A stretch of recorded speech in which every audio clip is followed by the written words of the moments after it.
bareng-bareng menentukan tadi yang diminta Pak Teddy adalah poin-poin dari 4 kolom tersebut kan.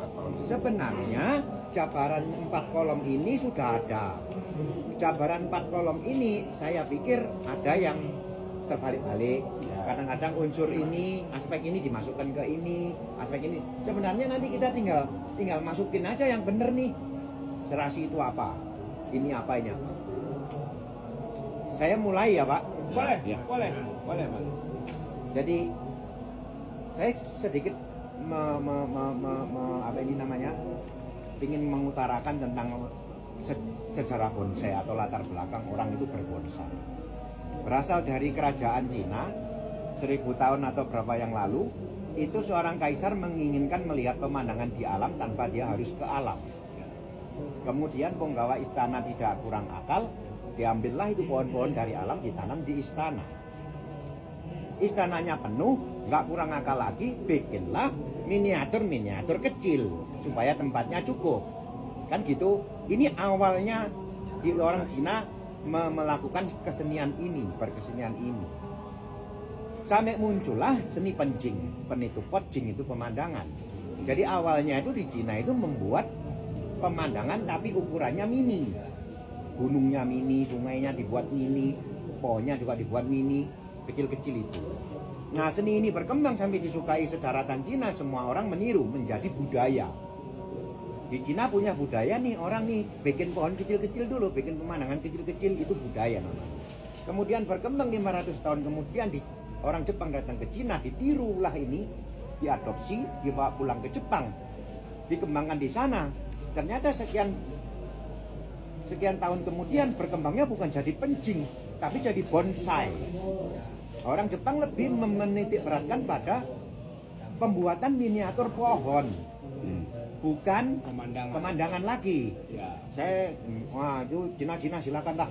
Saya pokoknya di Jepang lebih sesuai pohonnya aja nih kelihatannya, gitu kan? Berkembang sesuai dengan budaya dan alam pikir di negara Jepang. Berkembanglah seni bonsai, pohon itu pot, saya itu tanaman.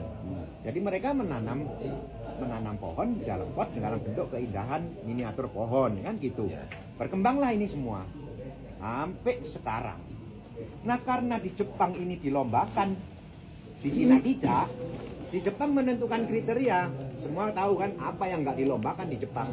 Orang masak dilombakan, orang becak dilombakan, segala macam dilombakan. Koi dilombakan. Karena dilombakan muncullah kriteria. Bahwa membuat bonsai yang bagus itu yang seperti ini. Nah di Jepang berkembangnya itu. Nah ini yang langsung saya akan menuju ke substansi. Pencapaian keindahan bonsai di Jepang itu menurut pemikiran manusia. Jadi yang ideal itu yang begini. Pikirannya manusia. Di Cina sebaliknya, pencapaian keindahannya itu menurut realita alam. Ini dua hal yang berbeda. Sama-sama membuat miniatur. Jadi kalau ditanya itu tahu kita jawabnya. Di Cina lebih menganut ke idealisasi alam, di Jepang lebih menganut ke idealisasi manusia. Ya kan? Yang saya maksud idealisasi manusia itu Pak Oca pernah dengar nggak? Cabang pertama lebih gede dari cabang kedua. Iya. Itu menurut manusia kan? Di alam kan nggak ada bos. Iya. Ini pohon ideal kalau cabang pertamanya lebih gede. Ya. Ini pohon ideal kalau cabang pertamanya itu sepertiga daripada tinggi pohon. Tahu semua kan ini? Iya. Ini semua kan teori orang Jepang. Iya. Nah, ini semua adalah keindahan yang diidealkan oleh manusia. Di Cina tidak berbicara seperti itu. Di Cina lebih puitis, lebih gambaran-gambaran yang mewujudkan. Jadi dia pernah lihat apa itu sajian bonsai Cina? Nggak karuan. Nggak karuan, nggak ada estetika seni rupanya, nggak masuk sama sekali. Tapi itu, waduh, rasanya gila. Pohon wah sekali gini. Ya seperti gambaran gampangnya saya bisa analogikan. Kalau orang Jepang disuruh gambar orang, dia gambar nih orang, kepalanya ini, badannya ininya. Kalau orang Cina disuruh gambar orang, dia cuma gambar tangan doang. Tapi tangan ini keringetan, kotor, berotot. Bisa kebayangkan? Ya. Kerja keras. Itu nggak usah lihat orangnya udah tahu itu kuli itu. Iya. Paham ya maksudnya ya? Iya. Itu Cina. Kalau di Jepang lebih ke nyata. visual. Yang dicapai visual. Kalau di Cina yang dicapai rasa. Ya. Ini udah paham ya? Jadi inilah eksistensi bonsai dunia yang ada. Di Cina seperti ini, di Jepang seperti ini. Ya, berangkat dari kedua eksistensi ini, saya sebagai orang yang mengawali berhobi bonsai, bukannya saya nggak belajar Pak, saya belajar Pak. Saya pelajari itu pencapaian keindahan komponen seninya orang Cina bikin bonsai itu, saya pelajari semua dan saya tahu semua. Saya pelajari komponen seni orang Jepang, bagaimana pencapaian keindahannya, saya pelajari semua. Dari saya tahu ini, saya bisa menyimpulkan bahwa kita orang Indonesia nggak bisa kita niru Jepang, niru Cina. Sedangkan orang Jepang aja yang waktu itu niru Cina, hasilnya bukan painting kan? Ya. Bonsai kan? Ya. Karena disesuaikan dengan apa-apa yang ada di Jepang, sosial, budaya, strategis, apa itu spesies dan lain-lain semua. Sama. Analoginya itu sering saya katakan, di Cina ada kungfu, di Jepang ada karate, di Indonesia ada, itu seni bela diri. Ya kan? Yang eksistensinya sama sekali tidak berkaitan dengan negara lain. Eksistensinya adalah setempat.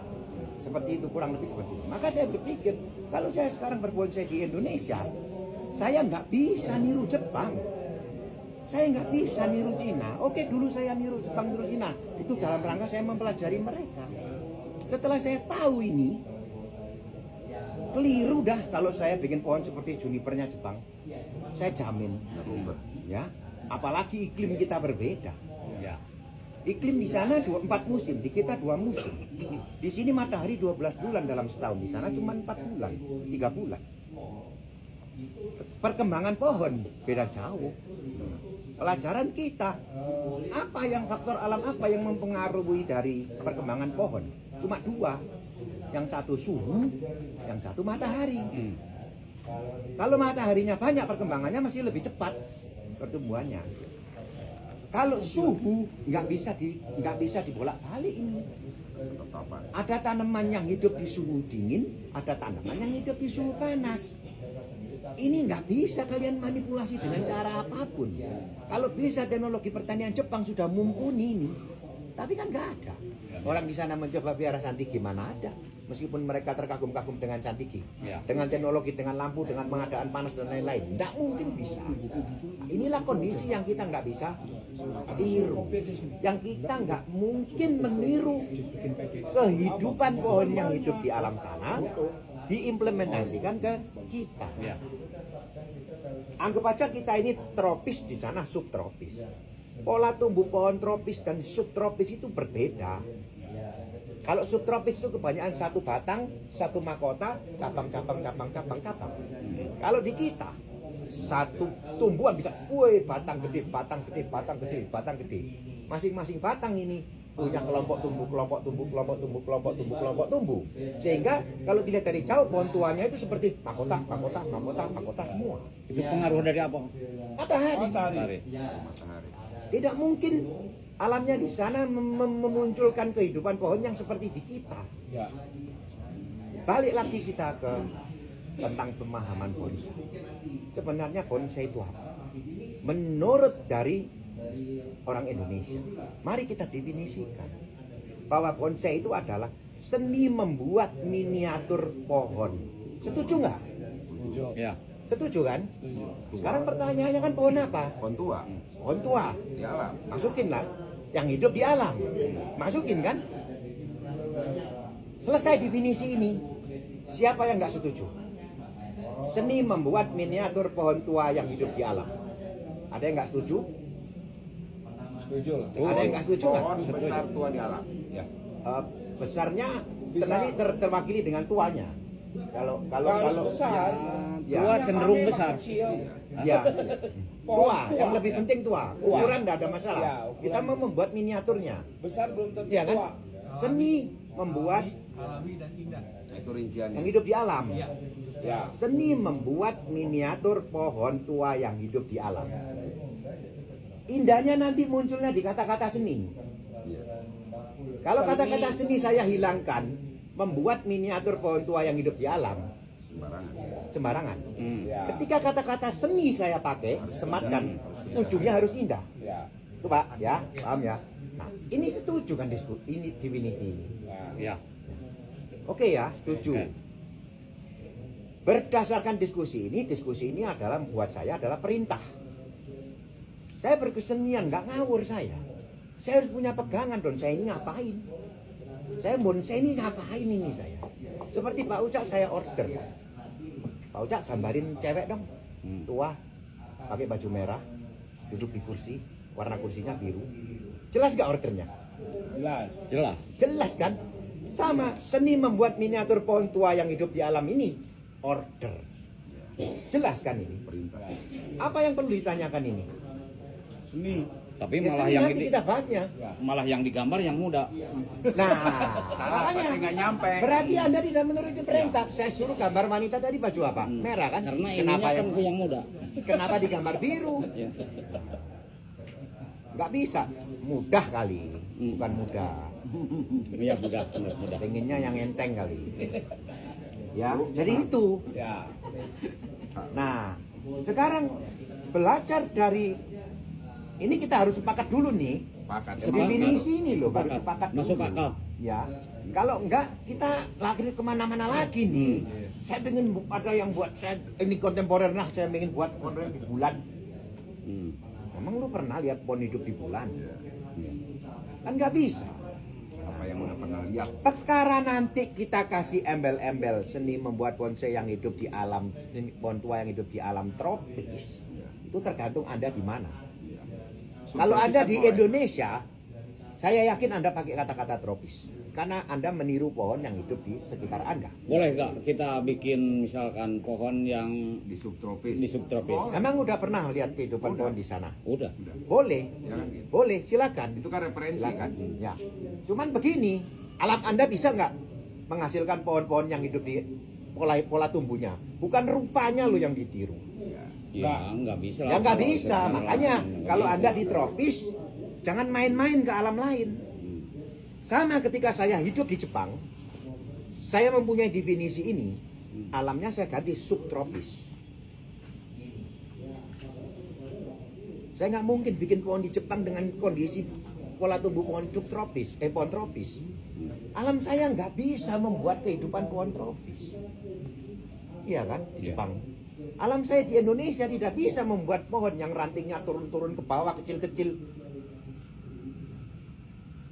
Pohon di sana itu kenapa cabangnya kecil-kecil kemudian melorot ke bawah? Penasaran. Nah sekarang saya Kalau tanya, begitu kan kurang bagus kita misalkan ngambil pohon dari jenis-jenis luar. oh enggak, Enggak. sama aja. Asal dia ditumbuhkan di alam tropis, pola tumbuhnya mengikuti kondisi alam. Iya, iya. Ini dari bentuk Sekarang saya tanya, pohon tua itu kecenderungan cabangnya turun apa naik? turun, Pak. Pohon tua. Turun. Turun. Turun. Itu di alam sana. Karena apa? Dia kecil. Ya, belum lagi kalau musim salju ketimpa salju. Belum lagi kalau ledonya lebat. Makin lama makin turun. Tapi akhirnya naik lagi kan. Tidak bisa kalau sana ya turun. Enggak, dengan cahaya matahari dia akan mengubah cahaya ujungnya. Nah ini Anda bicara tropis. Ya kan? Matahari banyak naik dong. Naik lagi. Bentuk daun kok. Jadi bergelombang Kalau ya. jati kan cenderung ke bawah. Ayo ke alam jati, saya udah pelajari. Enggak, gini. Orang bilang jati daunnya runcing. Ayo tak tunjukin yang daunnya bulat, ujungnya bulat. Banyak. Mohon maaf, Bang. Dari awal itu dia naik, dia membentuk gelombang. Ya. Iya kan? Ya. Karena itu pengaruh matahari. Ya. Ujungnya naik lagi. Ya. Ya. Tapi kan saya kadang tanya cabangnya. Cabangnya dari awal kan. Naik Naik dulu. dulu pasti. Kalau di sana turun dulu. Turun. Ya. Ini perbedaannya Belum Pak Ucap. apa-apa udah turun. Ini perbedaannya. Iya, iya. Anda sadar nggak Anda sedang buat tropis? Sadar Pak. Lah kenapa Anda bikin cabang turun? Mana ada di alam kita cabang tiba-tiba turun? Kalau nggak ada kejadian alam. Gini kok mohon maaf.